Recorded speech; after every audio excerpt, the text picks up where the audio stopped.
Okay, so good afternoon, everybody, and thank you for joining us for this virtual launch of Nina Lacani's powerful new book, Who Killed Berta Caceres? Dams, Death Squads, and an Indigenous Defender's Battle to Protect the Planet.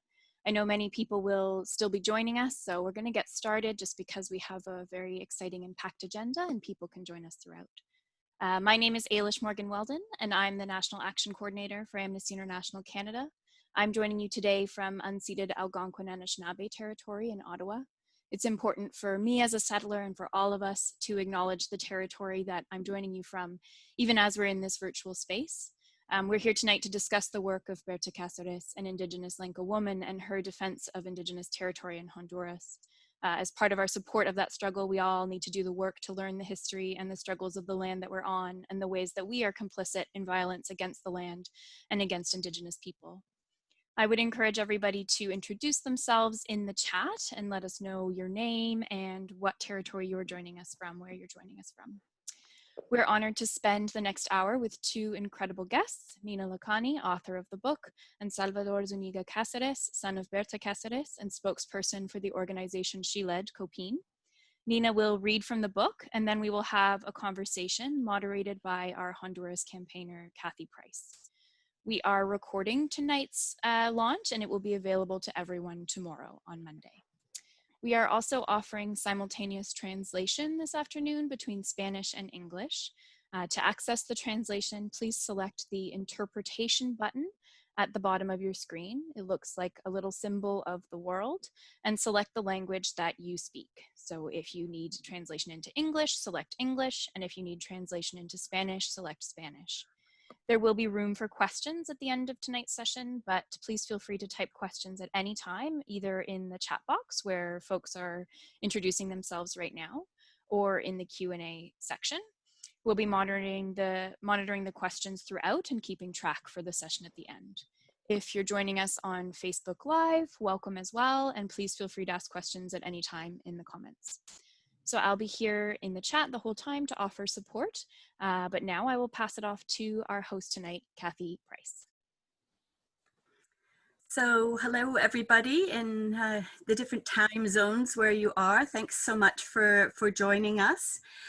My name is Kathy Price, and I'm a campaigner with Amnesty Canada with responsibility for our work around the human rights situation in Honduras, which we do in solidarity with defenders on the front line of courageous struggles for rights and justice in Honduras.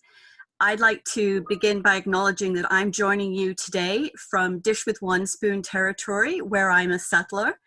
The Dish with One Spoon is a treaty between the Anishinaabe, the Mississaugas, and the Haudenosaunee that bound them to share the territory and protect the land. Other Indigenous peoples, Europeans, and all newcomers have been invited into this treaty.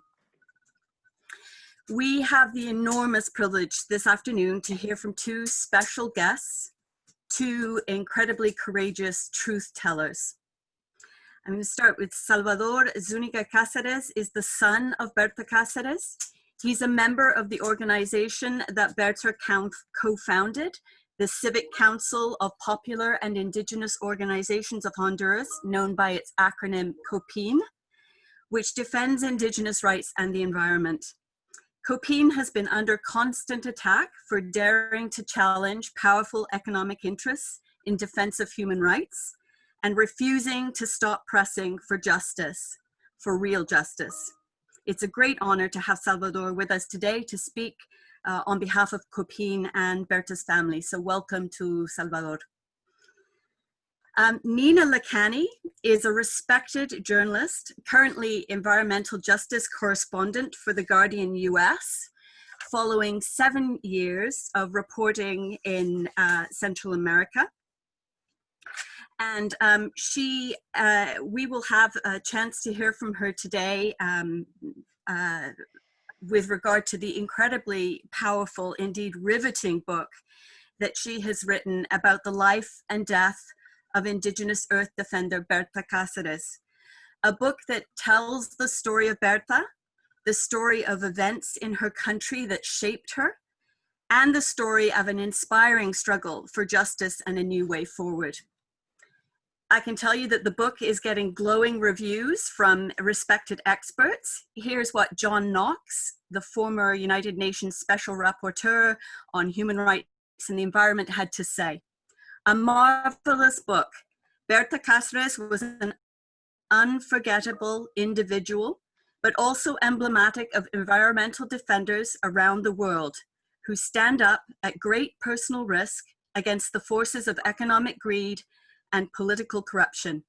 To understand the struggle and to be inspired by the story of a modern hero, read this book. So with that wonderful review, I'd just like to say congratulations, Nina. We're looking forward to a conversation about the content of the book, but first I'll invite you to read an excerpt. Hi everyone, thanks very much for joining. Okay. Tegucigalpa, November 2013. The day Sí, por las dudas.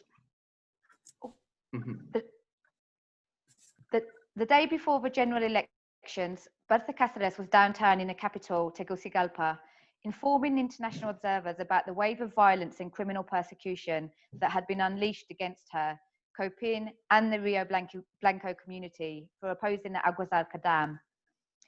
These elections are taking place in a climate of fear, she warned. There is a hit list circulating. At the end of the conference, I approached Berta. Though the 42-year-old looked exhausted, she smiled and agreed to be interviewed in La Esperanza in a couple of days' time. She was still in hiding from the bogus criminal charges against her linked to the dam. I learnt that she rarely stayed in one place for more than a night and never travelled alone. She was reluctant to give me her address or phone number, but promised that if I found my way to the Copin office, someone would bring me to her.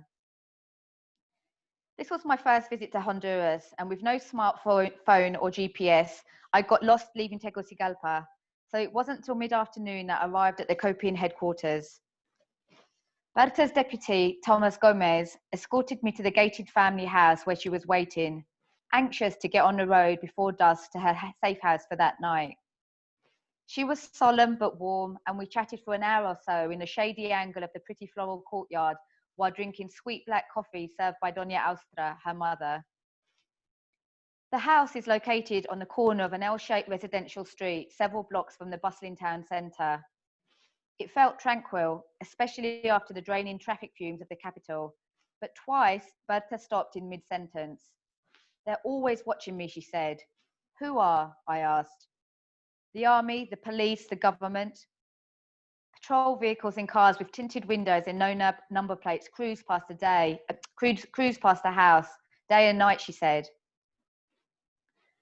Berta spoke passionately about Rio Blanco and the River Gualcarque as she explained how the community had become militarized and terrorized. The murder of Tomas Garcia, shot dead inside the dam encampment a few months earlier, was still raw. Who ordered his killing? Which important people and banks are behind the project? Where is the money coming from, she wanted to know. The same questions would become the crux of her own family's quest to unmask the intellectual authors of Berta's murder. Who ordered, planned, and paid for her death? Burning questions that public prosecutors would show little interest in exploring. Berta gave compelling details about some of the threats, racist abuse, and harassment directed at those campaigning against the dam.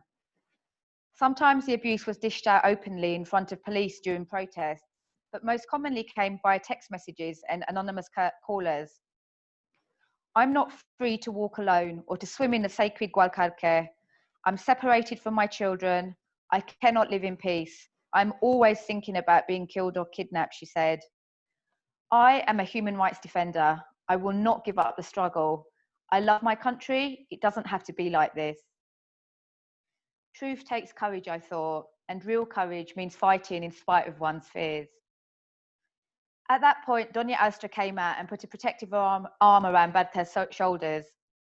My daughter needs to travel before dark. Don't take too long, she said firmly. Berta smiled and took her hand. I'm basically repeating what my mother and my grandmother did to fight oppression.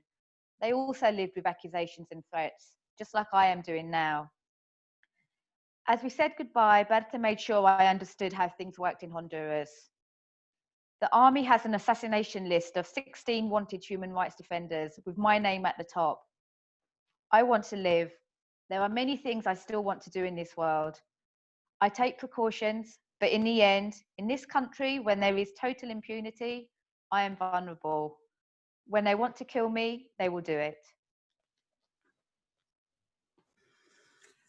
Thank you, Nina, for that excerpt from your new book. We will be putting in the chat how you can order the book.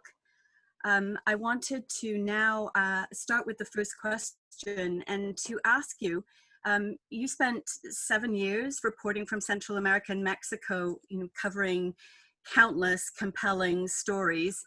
And stories that I have to say on many occasions I tweeted out saying, more stories that matter from Nina Lacani. Can you tell us though, why did you choose to write a book about Berta, about her history of defending human rights, the repression she faced, and the unprecedented set of events that happened since her murder? Sure. I mean, there wasn't a great plan at the outset to do that. I think, she obviously made a huge impression on me when I met her, and, she's an incredibly compelling, convincing, passionate person, who really did make an impact on me during that one interview. And then after that, I followed her story. I followed what was happening in Honduras, but I never got a chance to meet her again. And then she won the Goldman Prize for Environmental Defenders. Her profile continued to rise, and she won that prize for having stopped the construction of the dam, have helped stop construction of a dam. We now know that wasn't the case, that a plan was in place, for the dam construction to continue. But yeah, and when I found out that she'd been killed, I just thought, if they can kill Berta Caceres, they can kill anybody. That's the level of impunity those who behind the murder, those who planned, paid, and benefited from her murder felt. And really, at the beginning, I started out reporting, for the Guardian. I went to Honduras within a few weeks and started to really try and unpick those last few weeks and months of her life. And began to really get the impression that she knew time was running out. She knew that something terrible was going to happen, and she was planning for that. And she was certainly warning people that something terrible could happen. And then as I started to write more stories, I started to uncover evidence of her being on this military hit list that she'd mentioned to me in 2013. I started to, when we had the first arrests, uncover some of those links between the military men and the US military, how they'd been trained and benefited from US armed forces. And the more I did that, the more harassment and threats I got. That's when it started, and I thought, okay, well, there are people who do not want this story to come out. There is something, her death wasn't exceptional in the sense that many land and environmental defenders in Honduras have been killed before Berta and since Berta. And that's the same in Mexico, in Central America, in Colombia, all over Latin America. But she was exceptional. She was extraordinary. And that's why they killed her. So her murder was exceptional because of the impact that those behind the murder knew it would have, and that it has had. And as I wrote these stories and, in fact, felt the pressure of, personally, of attempts to try and silence the truth, the idea came together to do a book. And as I sort of started that process, I quickly realized that in order to understand why Berta Caceres was killed, you had to understand who she was and where she came from.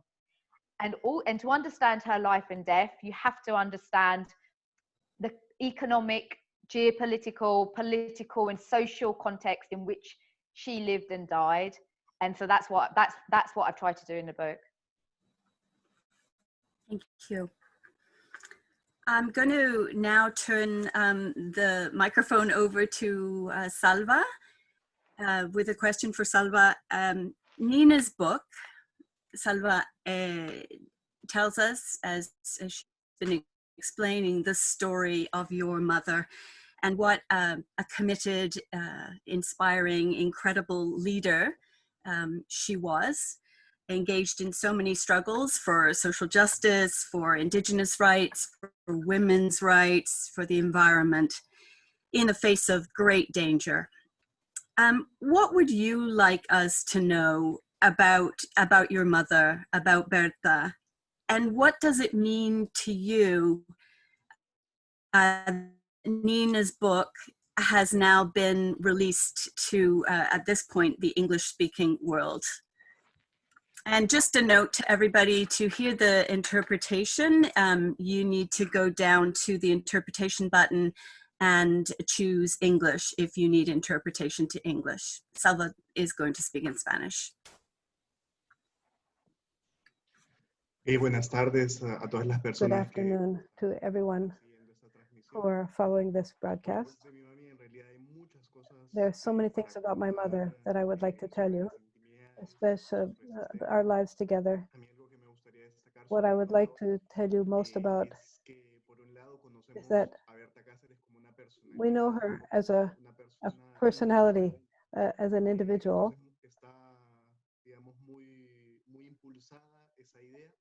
And that idea is really out there.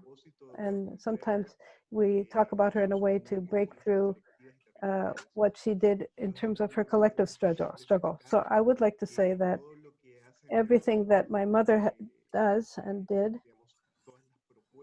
all of her proposals, what she wanted to do, all is related to representing the struggles of the communities that we come from, and to move those struggles forward. Many organizations that have become invisible because she was a woman, because she was a woman in one of the most conservative places in Honduras, where people are judged always in terms of what women do and what they're supposed to do. And she was very indignant about the way people in power, that an indigenous woman would was so blocked. So I would really like to say that she was really able to represent with so much authenticity the struggles that all the people of our people are taking forward, and also the ability to articulate and to link with other movements, other social movements, and also to show us that we are under the same repression and oppression that other groups are, but all of our peoples have a connection that links us in resistance. And her murder has brought to light the desperation of the people in power in Honduras to stop a woman who was whose work was getting bigger and bigger in terms of this the defense of our people and our land. It's also important to say, and the book says it, that this is a way that we can at least give her homage, pay some homage to my mother. And she represents a call for justice, which in Honduras is a struggle without end. There's so much impunity and so much silencing of our struggle. So it's very important. There are many people who are in places like the US, Canada, Europe, who wonder how they can help. How can they support our process, our struggle of the Honduran people?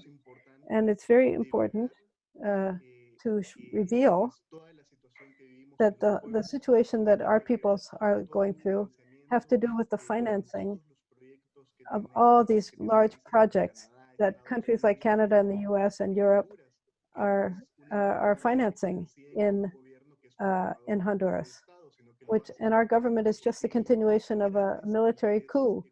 There are major economic interests and political and military interests that rule our country, and we're just seeing the continuity of the most visceral form of colonialism, patriarchy, and repression which reflects the way our daily life is still in Honduras. Thank you, Salva. I just, before we carry on, I just would like to read or be sure that Salva knows that in the chat, we have a message extending to you, I think, the condolences that everybody here feels with regard to the assassination of your mother and the impact on your family and your organization and your people. And to thank you for your courage speaking to everybody now through this channel. So I just wanted to share that comment that came in through the chat. I would like to ask Mina. Mina, the subtitle of your book is Dams, Death Squads, and an Indigenous Defender's Battle for the Planet. And sort of picking up on what Salvador has just been talking about, I wonder if you could tell us a bit more about the dams, the issue of the dams. As you tell us in the book, Berta had faced danger before for her opposition in many struggles around a status quo in Honduras of huge inequality and injustice. But it was a David and Goliath battle to stop the construction of a dam on a river that's sacred to the Lenca people that ultimately led to her murder. So could you tell us about that dam project, how it and a flood of other extractivist projects were approved following a coup in Honduras, and why Berta and the Lenca opposed the dam and took such great risks to try to stop the dam? Sure. I mean, yeah, and I think that's an important point that you make in the question, that her battle as an indigenous defender didn't begin with this dam. You know, when COPIM was created in 1993 by Berta and Salvador Zúñiga, Salva's father, you know, they quickly realized that the defense of indigenous rights meant the defense of territorial rights. It meant the defense of the right to choose, the right to, it meant the defense of the environment and of natural resources to be used and not exploited, to be used in a sustainable way and not exploited. The indigenous rights meant the defense of human rights, of all human rights, of the right to basic, you know, services like education and health and so forth. And so in that context, very quickly as they formed and they organized, you know, those very early days, you know, they were, you know, engaged in peaceful protest against, predominantly to begin with, illegal loggers, you know, so local businessmen with military, local military and political forces and landowners, etc., you know, trying to cut down forests on indigenous territories. And they would, you know, organize roadblocks and other peaceful protests to stop that. And they did that, and they made enemies straight away. I mean, in the process of the book, I didn't have a chance to interview Salva, but I interviewed all three of his sisters, and they just, you know, they all had their own examples from being very little and hearing about threats, you know, against their mum and dad. You know, every time they mobilized, there were more threats. But what happened in with the coup in June 2009 was you know, there's a before and after. I think, you know, we can say that because we've seen it unfold and we see it continue to unfold. There are, you know, what we know is that the coup ushered in an ultra-right, pro-business, authoritarian political party, a regime which continues to be in power. And what happened was a massive sell-off of natural resources. Scores and scores of rivers were licensed for hydroelectric dams, wind power projects, solar power projects. The number of mining concessions just went up exponentially. You know, logging concessions.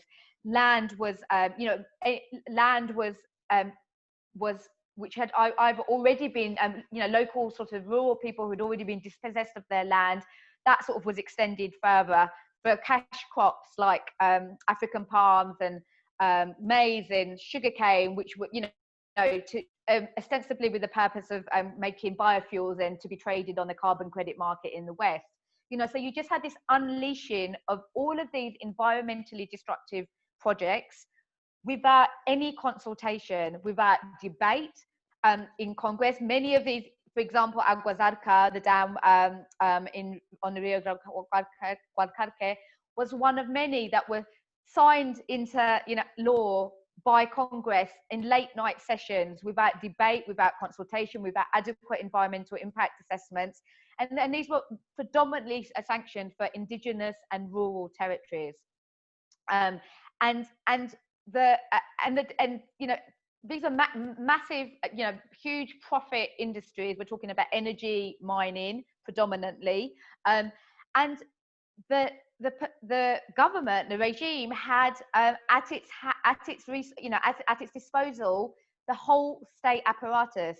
And what we see with Agua Zarca as one example of that is that when communities like Rio Blanco, with the help of COPIN, and there were others, organized and tried to resist, first of all through holding town hall meetings and voting against these the project, sending letters to Congress saying that the legally required consultation had not been happened. They were ignored, and in fact, what we see with Agua Zarca is that falsified signatures and were sort of put into documents to say that the community was in favor of the dam, when in fact that they weren't. Rivers were taken off people, crops were destroyed as roads were constructed. And so and when Agua Zarca, when Berta and COPIN got involved with the struggle to resist and stop construction of the Agua Zarca dam, we see from the evidence that has unfolded that the company DESA, a private company, was able to and did call upon the state and its many different sort of arms, the police, the army, were called in. As soon as they started resisting, the community was militarized in a flash, right?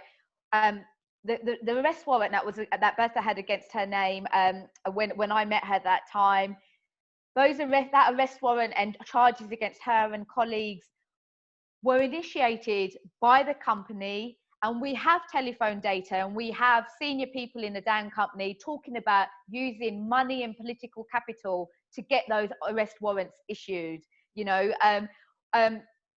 Judges, prosecutors, so all and ministers, at the ministerial level, there's telephone chats which suggest that requests were put in to senior people to make sure that protests were stopped, that protests were militarized, peaceful protests that would be repressed. And so we saw this happening way before Berta was killed, right? And so I think, just to finish this question, is that Berta's murder was it was the grand finale of what had been this campaign of terror and repression against her, COPIN, and the Rio Blanco community, in which this private company was able to use exact influence in many different parts of government, and security forces, the criminal justice system, politicians, to try and silence and neutralize this resistance. And when that couldn't happen, Berta was killed.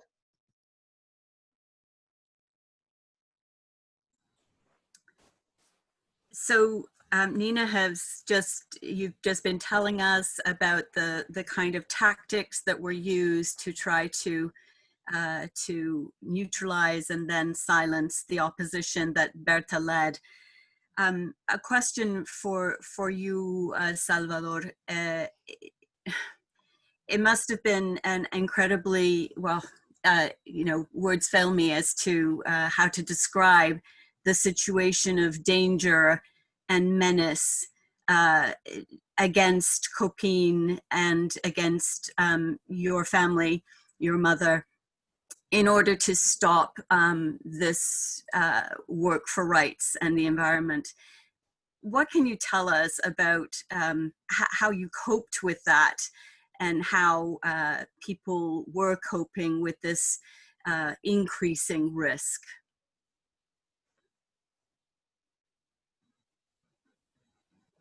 And again, to people to choose English in the translation to hear Salvador. Sí, en esos tiempos fueron Yes, those times where we had lots and lots of threats against us since we started the organization until, and as the work intensified, and then the coup came, and then after that, in our emblematic struggle against the dam, I think the threats intensified to try to make us all afraid and to make people afraid. And of course, that was aimed at my mother as well. There were constant threats, and they came from a lot of different places. The company made sure to stop people and to scare people. But also the state structure, it's very important to say. They used that structure, military strength, police. And so one of the most obvious presences were text messages to my mother's cell phone, threatening the whole family, threatening her. These are that mentioned her vulnerability as a woman, and they were very uncertain days for us. And you add that to the fact that when my mother went forward and said that she had been threatened and raised her voice, people just dismissed it. Oh no, she's crazy. Nothing's really happened. They said she's a hypochondriac.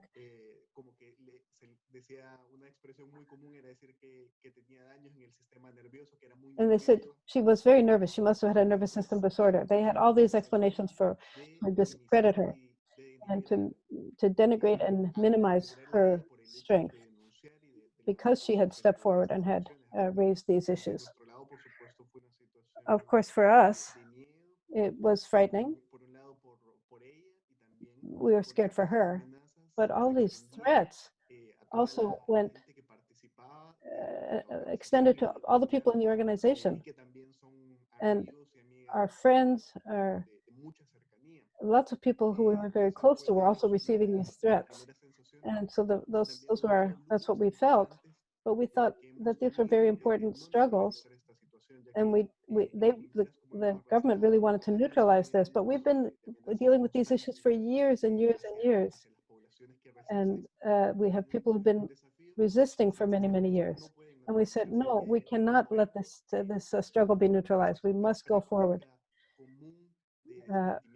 And we said, it's normal for us to be getting these threats because that's the way the government has always acted against us. It's a terrorism state, and they're very, very good at it to try to keep people down who speak up. And so we just try to immunize our people against those threats. Thank you for that description, which is hard to hear, and certainly the objective of events like the one we're holding today is for us to learn more and to explore ways in which we can support organizations like COPIN and others who are on the ground in the midst of this kind of scenario. And certainly our solidarity is a commitment from our side. I'd like to ask you now to fast forward to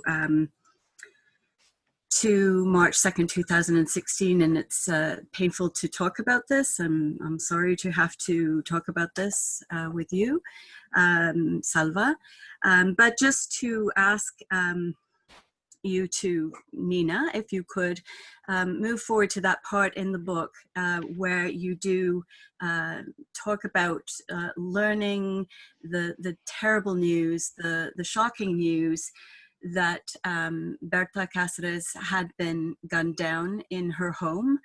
At the time, a visiting environmentalist, Gustavo Castro, happened to be staying at the house because he was worried for Berta's safety and had stayed over that night. They were going to do a workshop the next day.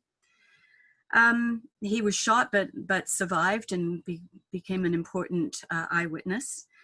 Could you read, Nina, from the book, from the moment where you got this news? Sure. So this is now early hours of 3rd of March, 2016.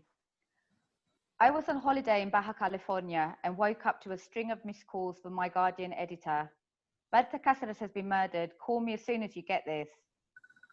I sat down to write about meeting her that time in 2013 and look back at the photos taken that day of her with Doña Austra. If they can kill Berta Caceres, they can kill anyone, I said to my friends. Aureliano was not the only suspect. Others included Berta's closest colleagues. Their phones were tapped, and Tomas Gomez and Lilian Lopez, Copin's financial coordinator, whom Berta had entrusted with the arrangements if something were to happen to her, were interviewed several times. The interrogations were very hostile. They were looking for evidence of internal conflicts within Copin which just didn't exist, said Lilian. Tomas was pressured to make a statement without a lawyer. When they took my shoes, I knew I was a suspect. Berta was dead, and now the state wanted me and Lito in jail to leave Copin without any leadership. If it wasn't for international pressure, I would be in jail for the murder, he told me a few weeks later. The crime scene experts arrived from Tegucigalpa just before midday on 3rd of March, led by Sub-Commissioner Rolando Casco Torres. He had previously commanded the Santa Barbara police force and would send officers to cover Copin protests whenever Dessa asked, the phone evidence would later reveal. Bullet casings, Gustavo's bedroom door, and several foot and fingerprints were taken away as potential evidence. A few hours later, the autopsy took place in Tegucigalpa. The family's request for a medical observer was rejected. They immediately called for an independent international investigator to take charge of the murder inquiry. Thank you, Nina. So what we hear there is an attempt at the very beginning to lead the investigation in a direction that looked very much like the cover-up, that was blaming the victims, that was going to end up with a whitewash of what really happened. And the family and Copin immediately kind of went into very active mode.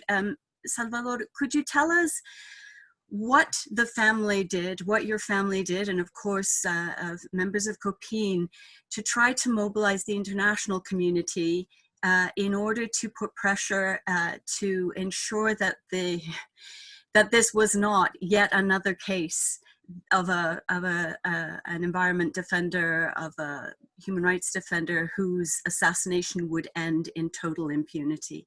Can you tell us what you did? Ese momento fue, por supuesto, un momento That de was mucho dolor. obviously a very painful time for us, individually and collectively.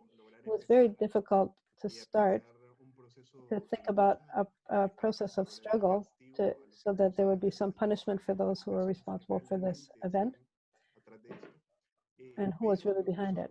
But we were sure, it was very clear that we needed to figure out, we needed to find really deep justice in this case, not just for my mom, but for many people who have always been made very vulnerable, who have been made victims and re-victimized by the repressive structure of the Honduran state and the multinationals. And also because we are really tired of, fed up with living in a system that guarantees this impunity, absolute impunity for poor people.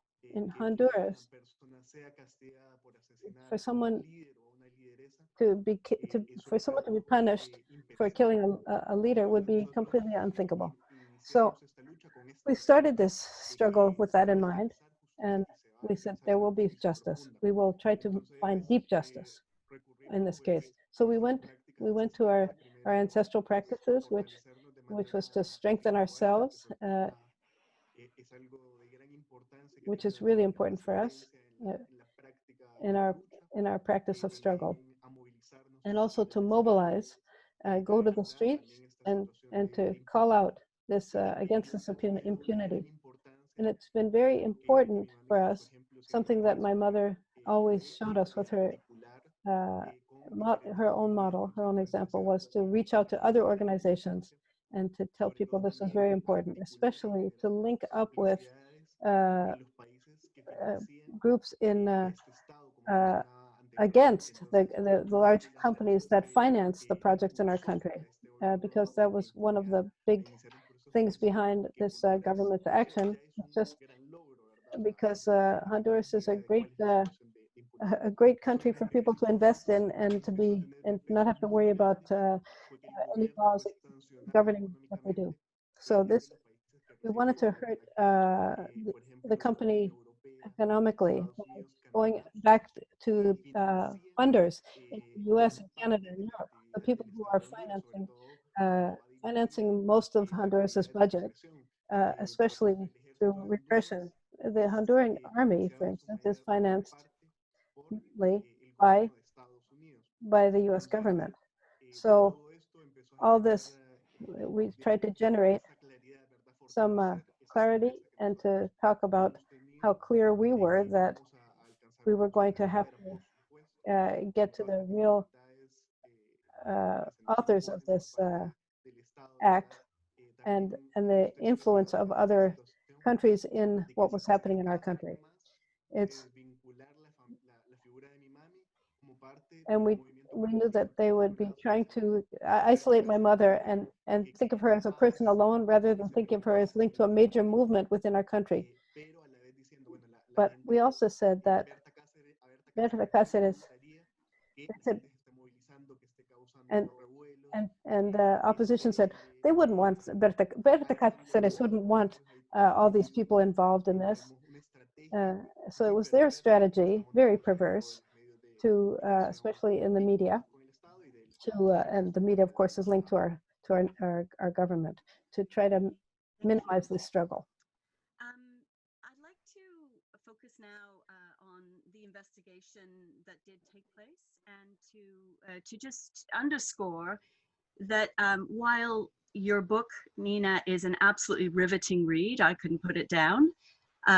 It's also an incredible work of journalism. You spent 4 years reporting on efforts by Salvador's family, COPIN, their lawyers, and an independent commission of experts who also were brought in to try to get at the truth. And you conducted more than 100 interviews, including with a deserter from an elite army unit, reviewed masses of documents. What did the evidence reveal about who was involved in the murder of Berta? And my second part to that question is, what evidence existed that was not taken into account? Okay, I might have to answer this in a topsy-turvy way, but I mean, I think the first thing to just reiterate that I've already sort of mentioned, and Salva has also spoken about, is that you know, the assassination didn't take place in isolation. It was part of you know, a whole campaign of criminal acts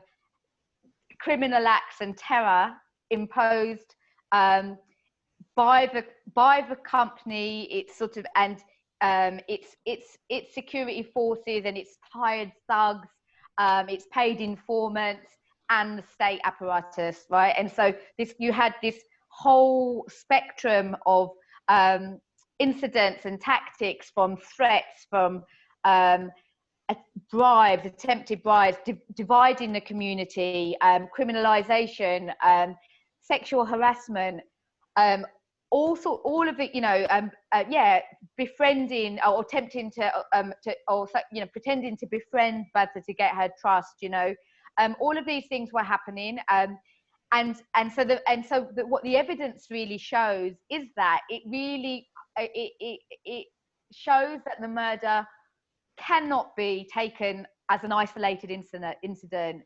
But that's exactly what the state's prosecution did, you know, that they chose to look at that murder as a one-off incident in the most narrowest way possible. And, you know, and so by doing that, many of the acts and omissions by private and public players that occurred in that sort of trajectory of violence building up, of terror building up, then the murder, and then afterwards, were never revealed, were never spoken about, nor was the fact that she was, as Salva has talked about, she was targeted as a woman and an indigenous woman. Some of the misogynist and racist language used to talk about her and the Lenca community, suggests strongly that, that the reason that one of the reasons, part of the reason why she was, was so determined that, that to silence her, to neutralize her, because the idea of being their plans, their project being interrupted by an indigenous woman was just unacceptable. She had to be made an example of, and so when we talk, if she was targeted because of her gender and her ethnicity, then we're talking about hate. We're talking about, actually hating someone for the group that they belong in. None of these things ever came up. These thousands of phone messages in which you have everybody seen that worked for the dam company, including shareholders, managers, project managers, communicating with each other, instructing different people, different managers, to make sure that this police chief or this security chief sent in SWAT teams and other sort of, highly armed forces to police unarmed, peaceful protests by the community. None of that came out, in the trial, or we see it in the evidence, but it was never used in the trial. Attempts by executives on the company when the first arrests were made, discussions in which they're talking about, well, who can we call? How can we make this problem go away? And naming senior political figures, that was considered to be irrelevant to the case and not played at the trial. That evidence wasn't put out. The call wasn't played. So you see this again and again. In terms of the armed forces, three of the people who have been convicted and a person who continues to has been charged and hasn't faced trial yet had military links of some kind. One of those was an active special forces major, a highly decorated senior special forces agent who had been trained several times by the US, had served with the coalition forces in Iraq, had served as a UN peacekeeper. He was an active major at the time, on his way to being promoted to lieutenant colonel. He was also, we found out, under investigation at the time of the murder for drug trafficking and kidnap. So some of this evidence that we have is because his phone had already been wiretapped.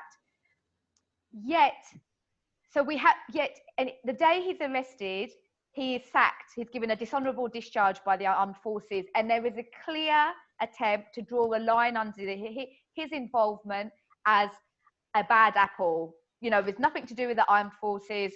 This is just one person, nothing to do with us. We wash our hands of him. And yet what we see is that he was under investigation for drug trafficking and kidnap. A gun and a weapon was found in his home when he was arrested, and that weapon was never sent for forensic analysis. No data from his phones, from his any other electronic gadgets, computers, laptops, tablets was extracted, or at least the claim not to have extracted any of that data. Why wouldn't you want to know that? If you've got a senior military figure under investigation for drug trafficking, why wouldn't you want to know more about the gun that you find in his house? More about what's on, who he's talking to, who he's been talking to, what he's been talking about. That is a decision to not find out that information. There is no reasonable explanation for that. And there's many examples of that. How from officials, people working in the senior people in the dam company, when they're making calls or talking about how they can maybe influence this government body or this security force, none of that information was talked about, or very, very little of it was actually put out as evidence during the state's prosecution. And so you have a situation where actually those who paid for, planned, ordered, benefited and enabled not just the murder of Berta Caceres, but that whole terror campaign have never been brought to justice. It's a grim panorama. I would like to turn to Salvador and to, I'm going to actually lift up some of the questions that have come in through the chat from some of the people who've been watching this afternoon, who are asking what can and is COPINH doing to confront the situation that Nina has talked about this afternoon and describes in detail, very well documented with all kinds of footnotes in the book, Who Killed Berta Caceres. So we have a situation in which 7 men were found guilty and sentenced for the killing in December of last year. They are guilty of involvement in a contract killing, but the people who ordered, plotted, paid for, facilitated, enabled this crime have yet to be brought to justice. And I know that COPINH is very much engaged in pushing to confront that situation. And the question that has come in is, what is COPINH doing and how can we support that?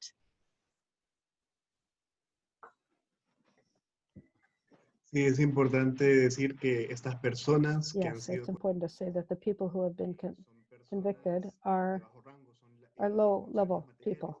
They are the people who may have pulled the trigger, but they're paid killers. We know there are a lot of killers for hire that companies use to distance themselves from any illegal act. Obviously, the killing of my mother, the same, but that we think there is also involvement of the army.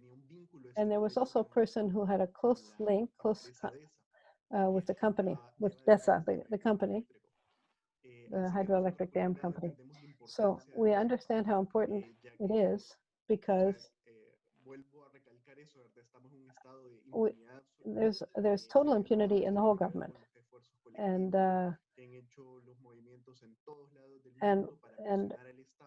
anytime the people come together to pressure the country,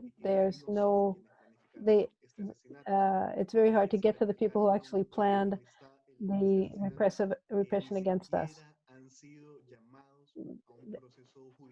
Nobody in the government has been called to account judicially, and there are people who have huge economic and political power in our country, and they are closely linked. There's close links between the ministry,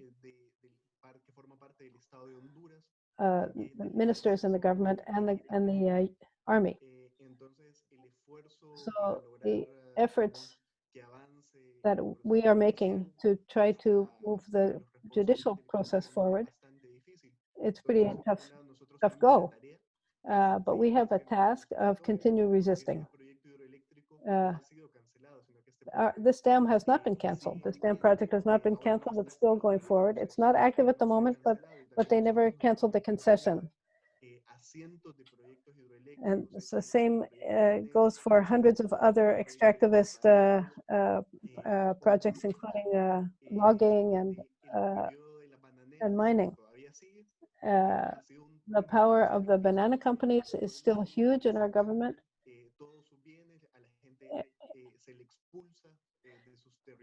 People are being pushed off their land, their ancestral lands, and then they get a little job back as a wage slave on a farm, or to work in a mine, or to work on a banana plantation. So our work is to resist, and also to bring to justice those who are guilty. We know who's behind, but one of our challenges is to strengthen our links with other solidarity movements that are also defending their territory, their land, in a similar way, and also to continue to speak out about the role of the the state, which has, and the United States, which is standing behind the government of Honduras and allowing our historic rights to be trampled. This situation is intensifying at the moment. It started in 2009, uh, a big increase in the repression. This whole idea of informed consultation doesn't exist for us anymore. So we have no say over our land. They can just try to kick us off our land at any time, legally. So those people who have enriched themselves for decades and decades, which continues to today, all that is the struggle that we have ahead of us. And our challenge is also not just to speak up against this and to call out the people who are responsible, but we have to strengthen our own autonomy as people, and to support our situation and our food situation, because we have famine for a large part of the people. So we need food security, and we need to make sure that we have access to food and water in our rivers so that we can continue to grow our food.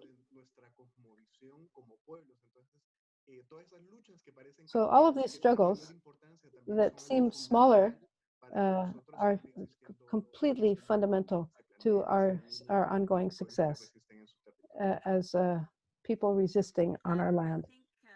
Thank you, Salva, for that. And I think your book, Nina, ends saying that Berta's children, and we hear it this afternoon, continue to speak truth to power. That's so clear from the very eloquent words you've shared with us, Salva.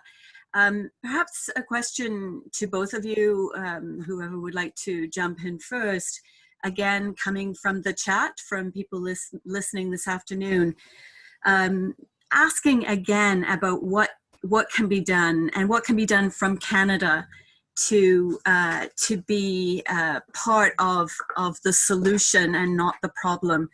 So are there legal actions that can be taken to prevent such human rights violations? What could people in Canada do to support them? Should we cut off investment money to the projects, or boycott the products where possible, or both? A question about, is ethical tourism to Honduras helpful? And whether advocacy by the Canadian government with regard to the situation in Honduras could also be helpful or not. Should we be asking our government to call for justice in Honduras? So those are some of the questions that have come in from different people while they've been listening to you both. And maybe first to you, Nina. Okay. Yeah, I mean, I think, and Salva said this very more eloquently than I have. I mean, you know, there has been, since the coup, so that's coming up to 11 years now, there has been which was orchestrated by a network of economic, political, military, and religious elites. They have continued to control the money, the economic and political power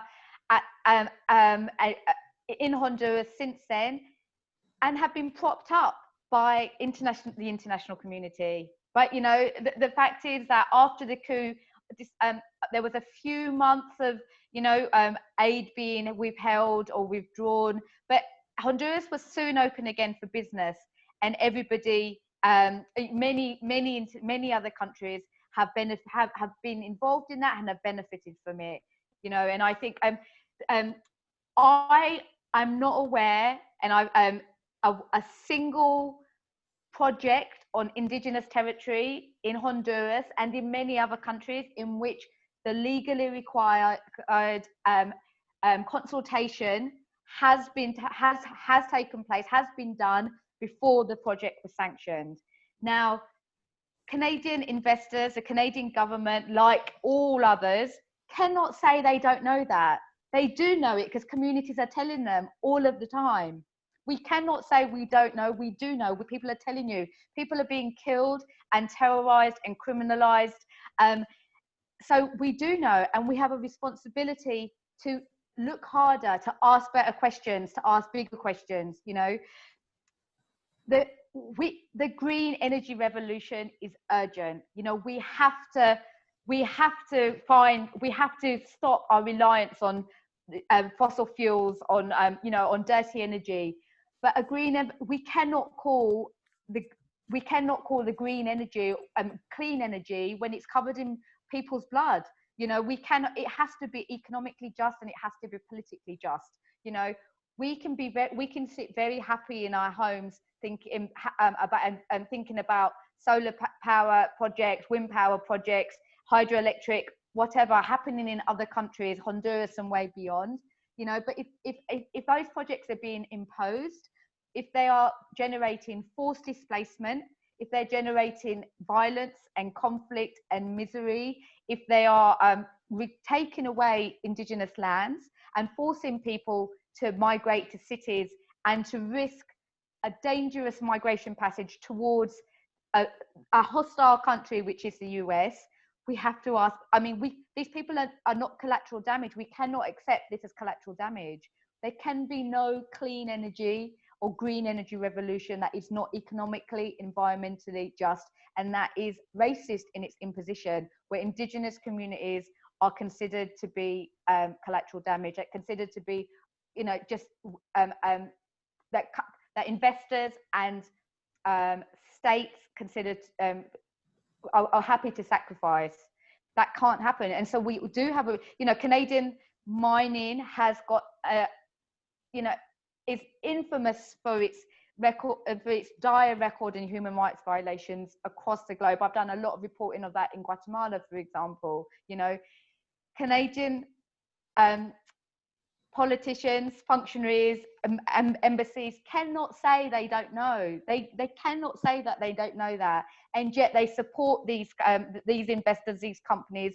And they are, you know, there's evidence being uncovered by legal teams in Canada that suggests that influence from the state in repressive crackdowns on communities who try to resist, who try to protect the integrity of their rivers, of their lands, who don't want their lives and their land to be destroyed so that foreign investors can make money from gold. You cannot drink gold. That is what I've been told time and time again by Indigenous people. We cannot drink gold, you know, and I think we all have a responsibility. And there is one planet. We just have one planet. That is it. You know, there is a finite amount of resources in the world. And when you chop down the Amazon, or the Tongass in Alaska, or you dig for oil in Western Canada or in Honduras, you are having an irreversible impact on the biodiversity, on the environment, on our natural resources. We have one planet. This is all of our responsibility. Berta used to say this all of the time when she used to do speaking tours. She was in Quebec for the 2000 anti-free trade agreement protests. And she did a speaking tour then on the East Coast of Canada and of the US, and with Gustavo Castro, the Mexican environmentalist. And they both talked to me about this. Her telling audiences, this is not just our problem. This is all of our problem. This is not just our problem. It's happening. We are the ones being forced to resist, to put our lives on the line, to put our children's lives on the line. But it's all of our problem. And we can't think of it as someone else's problem. It's not. Thank you, Nina, for that impassioned answer to the question of where we all sit in this struggle. And just to say that we are running slightly over time, but we can stay online for another 10 minutes to answer questions that you may have. And so just to let you know that, and to also to let you know that we we'll be following up on this call with an email that will provide links to where you can order the book from Nina, and with some suggested actions that you can take. But now I'd just like to pass the microphone to Salva to answer the same question as to what we can all be doing to confront impunity and the violation of indigenous rights in Honduras, the companies that are complicit in that, and to stand in solidarity, peoples to peoples, with the struggle for a just future. En primer lugar, destacaría la importancia de... Well, first of all, I'd like to say it is important to be involved in the struggle for land, because that's a very effective way to show solidarity. Another thing that's also important is when I talk about the agua cerca, the government's participation is important, but we always have to think about the multinationals that are involved in this project. And this struggle brings to light all of that. There's been European capital in this project, also Ireland, Finland, and also from the US and Canada. So this is just one example of all the projects that all operate the same way in our country. There's people get rich, the transnationals get a lot of money on the backs of the suffering of the people who are on their land or pushed off their land. So it's a very effective way for you to speak up about these practices, especially if we know companies in the countries where we live that are working this way, investing in our country.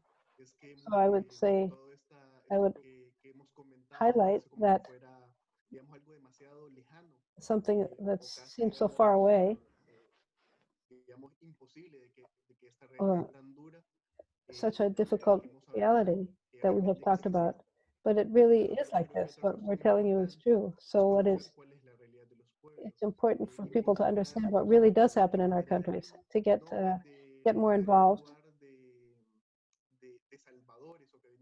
not to come as a savior to us, but to understand that we are part of this one world, as Nina has said, and we all share responsibility for our planet. Not just to struggle against climate change, but to generate a world full of life. We have not just to fight against the destruction of the planet, but to fight in a positive way, to support projects that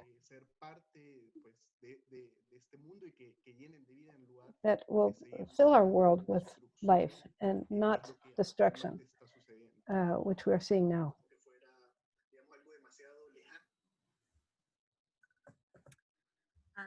Thank you for that. I think we probably just have time for perhaps one more round of questions. And I'm just looking at what we've got here. Yeah, there's a question, Salva, can you talk a bit more about how the solidarity between Indigenous communities, Indigenous peoples works in practice? What are the commonalities or differences between nations?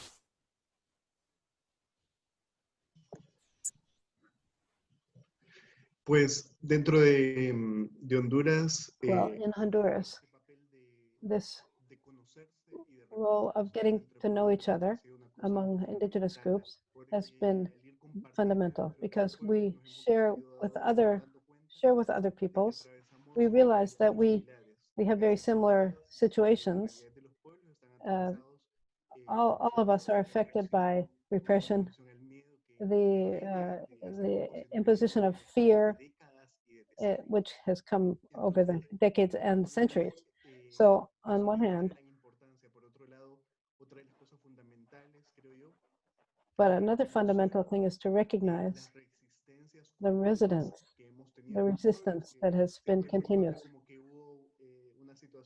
This isn't like something we've been resisting for centuries and centuries.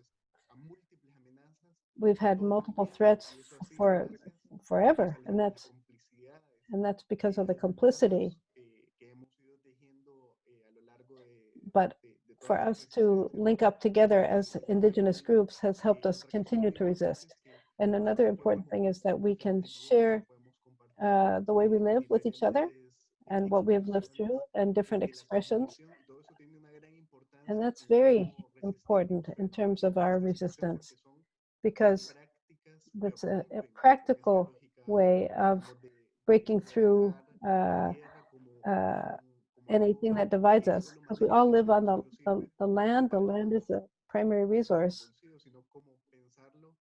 but we have to think about it. We have to rethink it as it's a place that we all live, that we're all part of. So that's had a big importance to us. And these are issues that raise problems for us. So the way women need to break through patriarchy, which has been so deeply ingrained in us,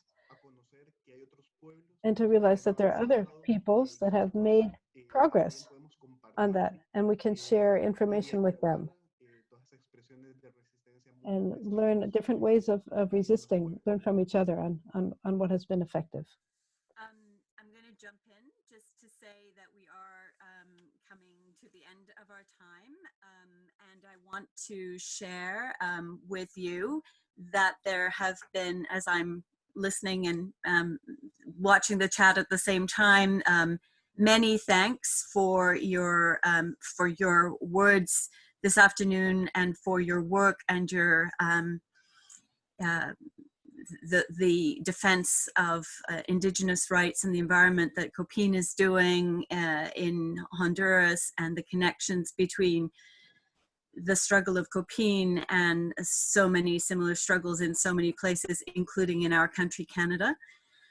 And I just want to say that people are also anxiously wanting to get the book, Nina, and to to read the book. And I can't really honestly, I wholeheartedly encourage people to do that. It's an incredible piece of work, an incredible story, and one that leaves us with many questions and makes many connections with the world around us, particularly in a time of climate crisis.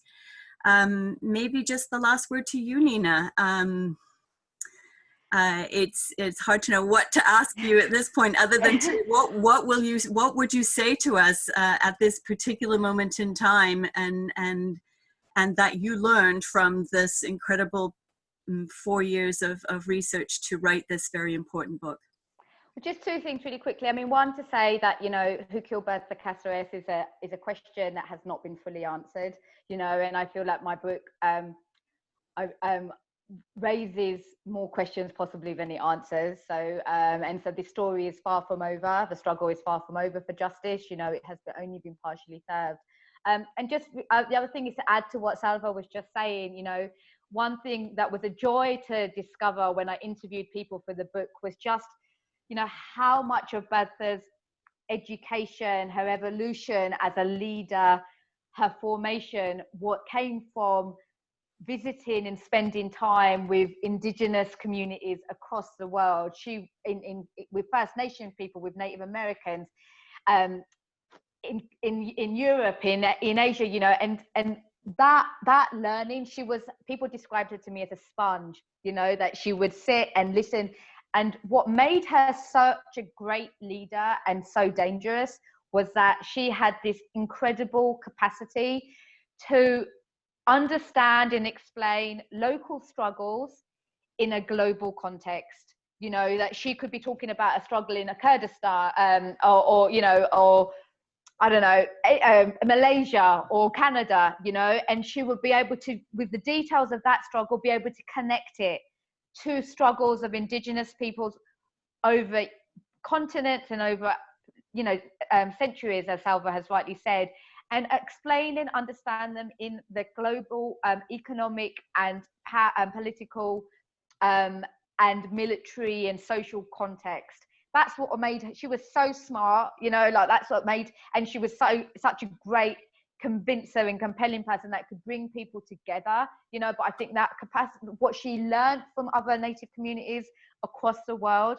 is what really I think made her stand out, you know, in so many ways. And like I said, it made her an incredibly powerful leader, and it made her a target, sadly, you know. But I think, as Alba says, learn from your native communities, from the native peoples of your country, you know, and you know, and their learning that takes place now in this age is so different.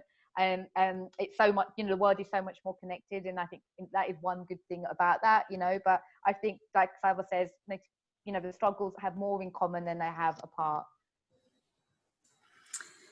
Well, with that, thank you, Nina. Thank you so much for the book and for joining us and giving us your time this afternoon to talk to us about the book. Thank you so much, Salva. Mil gracias, Salva, for joining us this afternoon to also reflect on all of the things we've talked about this afternoon, and for the work you continue to do. And thank you to everybody who joined this afternoon on a Sunday afternoon to engage with this difficult, sometimes painful, obviously painful material, but also a situation of struggle and of hope for building change between us, all of us. And to let you know that in the chat there is a link to the action that we have, Amnesty Canada, on behalf of Justice for Berta, pressing for the masterminds of her killing to be brought to justice. And we will follow up with you with an email with other suggestions for action. So thank you so much, everybody, for this very rich and meaningful conversation this afternoon. Thank you. Thank you. Bye.